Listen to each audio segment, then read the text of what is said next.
On 18. sajand ja algamas on suur põhjasõda. Suurenenud on vajadus sõjameeste järele. Sõjaväeteenistus võimaldab stabiilset palka ning võimalust parandada oma ühiskondlikku positsiooni. Miks mitte seda proovida? Selleks, et 18. sajandil sõjameheks hakata, ei ole sul vaja teha keerulisi valikuid oma võitlusviisi, taktika ja relvastuse osas. Sul tuleb ainult lasta end kirja panna sõjaväkke ja kõige muu eest hoolitseb riik. Eelnevatel sajanditel levinud palgasõdurid polnud just kõige sõnakuulelikumad ja nõudsid suuri kulutusi. Seoses rahvastiku kasvuga otsustasid riigid nendest loobuda ja hakkasid värbama sõdureid oma elanikkonna seast. Üle kogu maa jaotati talud eraldi üksusteks, mis olid kohustatud välja panema väeteenistusse teatud hulga mehi. Kui soovid, võid pakkuda end oma asulast välja vabatahtlikuna ning astuda sõjaväkke. Kui oled end sõduriks kirja pannud, saad riigi varaedast mundri, padrunivöö, mõõga ning musketi. Kus on aga uhke soomus, raske 2 käe mõõk ja piik. Selleks ajaks ei olnud need enam vajalikud, sest olukord sõjanduses oli muutunud. Musket oli tõusnud lahinguvälja kuningaks. Musketikuuli soomuse läbistamise võime oli muutunud niivõrd kõrgeks, et ükski mõistlikult kaaluv turvis ei suutnud seda peatada. Võeti kasutusele ka ränilukud, mis parandasid musketite töökindlust. Samal ajal oli võimalik mehi treenida musketit efektiivselt kasutama kiiremini kui raskemaid relvi. Seetõttu loobus jalavägi soomuse kasutamisest. Selle asemele anti kõigile sõduritele ühtne vorm. Kuna nüüd peeti sõda vahemaa tagant, värvisid riigid oma sõdurite mundrit ühtsete värvidega, et juba kaugelt oleks aru saada, kas tegu on omade või vastastega. Mundrid olid riidest ja seepärast ei olnud enam vaja raskeid soomust läbistavaid relvi, mis muutis ka relvastuse palju kergemaks. Jalaväelastel oli mõõk ning lisaks sellele ka musketi otsa kinnituv tääk, millega sai musketit kasutada nagu lühikest piiki. Paranenud olid ka suurtükkide tulejõud ning vaid vähesed kindlused olid võimelised pikaaegsele piiramisele vastu seisma. Samal ajal olid riigid võimelised saatma sõtta palju suurema arvu sõdureid ja loonud efektiivse vägede varustamise süsteemi. Kõik see lubas sõjavägedel olla palju mobiilsem ja vabamalt ringi liikuda. Kui varem oli sõjategevus piiratum, siis nüüd ulatusid sõjakäigud üle terve Ida-Euroopa. Nüüdsest muutusid palju tähtsamaks välilahingud. Kuna paljude Euroopa riikide sõdurite relvastus ja varustus oli sarnane, siis erinevused osapoolte kasutatavas taktikas hakkasid mängima põhjasõjast tähtsat rolli. Põhjasõjas olid Eesti alal vastamisi peamiselt Peeter I Venemaa ja Karl XII Rootsi.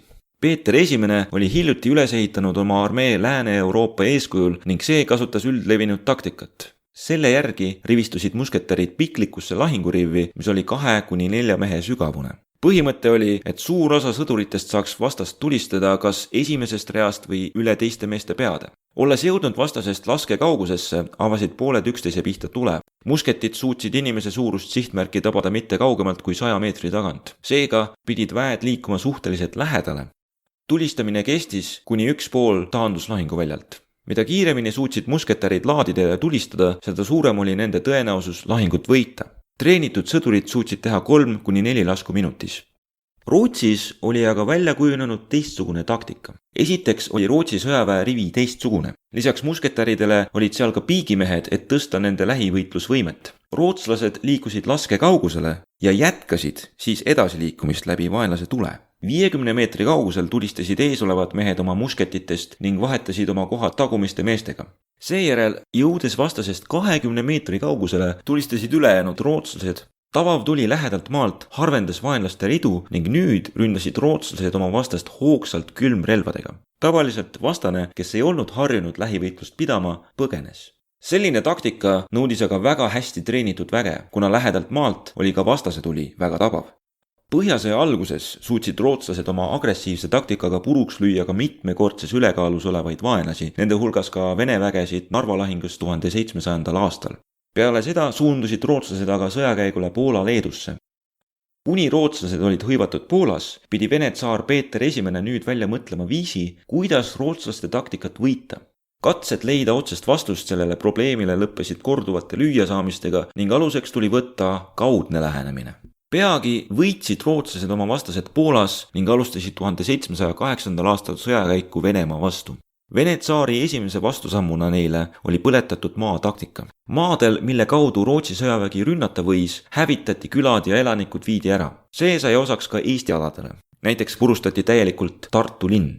Need sammud halvendasid Rootsi vägede varustatust ja võitlusvõimet ning kallutasid nad oma algsest sõjakäigu eesmärgist eemale. 1709. aastal kohtusid Rootsi ja Vene armeed otsustavaks lahinguks.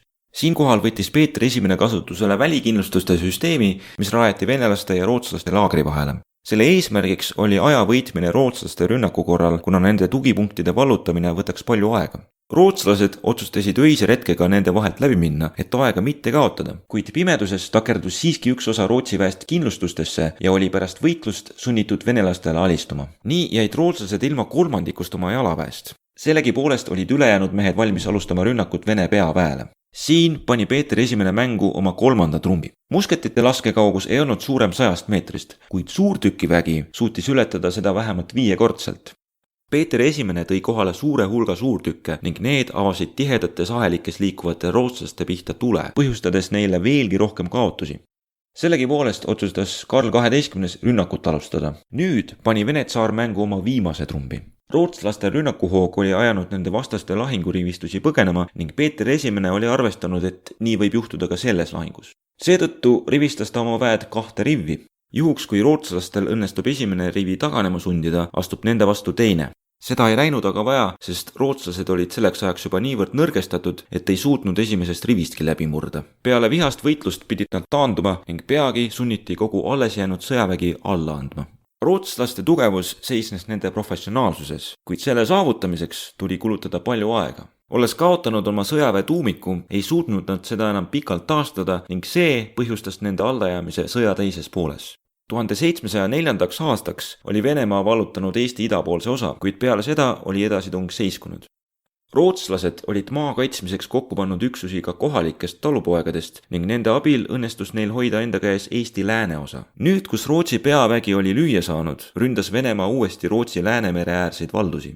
Selleks ajaks oli Eesti rahvastik juba kandnud mõningaid kaotusi näljahädade ja sõjategevuse tõttu ja nüüd olid horisondil uued kannatused. Läks aga palju hullemini, kui keegi oskas arvata. Põhjasõja alguses leidis Lõuna-Poolas aset katkupuhang. Järgnevatel aastatel liikus see sõjavägedega koos Läänemere äärde.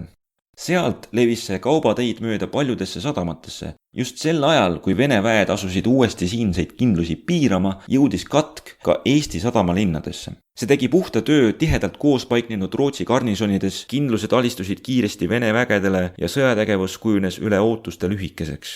Linnadest levis katk aga maal paiknevatesse välivägedesse.